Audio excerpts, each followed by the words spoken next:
Selamat pagi, kembali bertemu dengan Bu Melda pagi hari ini.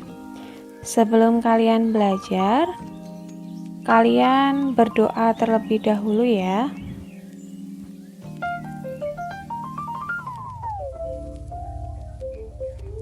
Nah, pagi ini kita akan belajar bahasa Indonesia.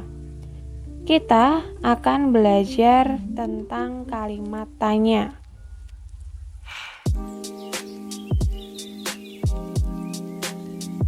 Apakah yang dimaksud dengan kalimat tanya?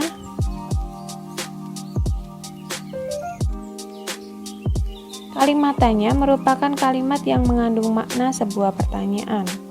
Arti kalimat tanya adalah kalimat yang berisi pertanyaan kepada pihak lain untuk memperoleh jawaban.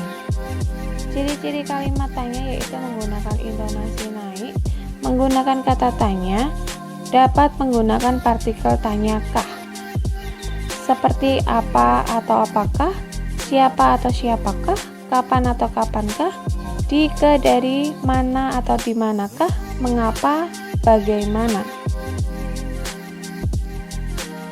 Nah, apa saja macam-macam kata tanya?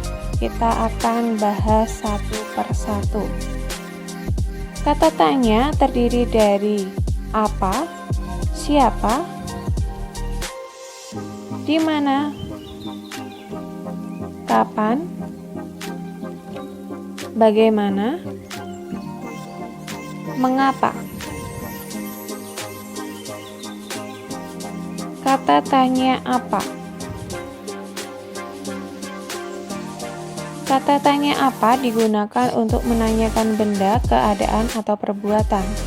Jawaban dari pertanyaan dengan kata tanya apa berupa benda, pengertian, keterangan, ataupun penjelasan dari apa yang ditanyakan. Contoh, apa yang dilakukan Aldi sebelum makan? Jawabannya adalah, sebelum makan Aldi mencuci tangan dan berdoa. Siapa? Kata tanya siapa digunakan untuk menanyakan orang atau subjek. Jawaban dari pertanyaan dengan kata tanya siapa berupa orang atau subjek yang ditanyakan.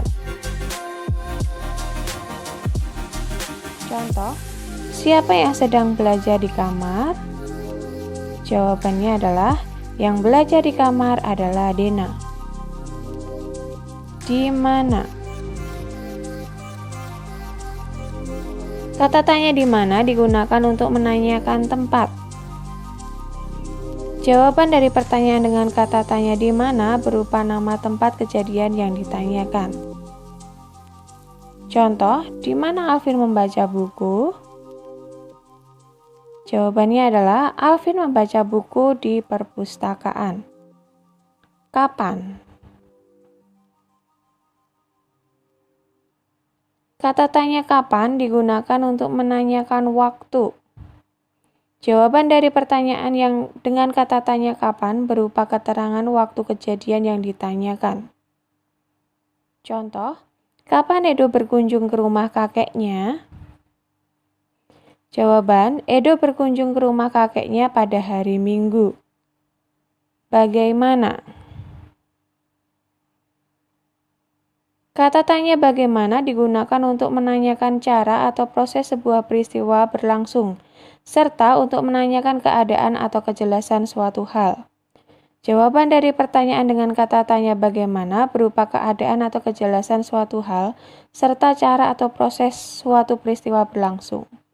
Contoh, bagaimana Nina berangkat sekolah? Jawabannya, Nina berangkat sekolah dengan naik sepeda. Mengapa? Kata tanya mengapa digunakan untuk menanyakan sebab atau alasan suatu peristiwa terjadi. Jawaban dari pertanyaan dengan kata tanya mengapa ditandai dengan adanya kata karena atau sebab. Contoh, mengapa Adi rajin belajar? Jawabannya, Adi rajin belajar karena ingin menjadi siswa yang pandai. Nah, mudah kan? Kalian pasti paham. Tapi perlu diingat bahwa kalimat tanya selalu diakhiri dengan tanda tanya. Teruslah kalian belajar dimanapun kalian berada. Terima kasih. Demikian penjelasan dari Bu Melda. Tuhan Yesus memberkati. Tetap semangat.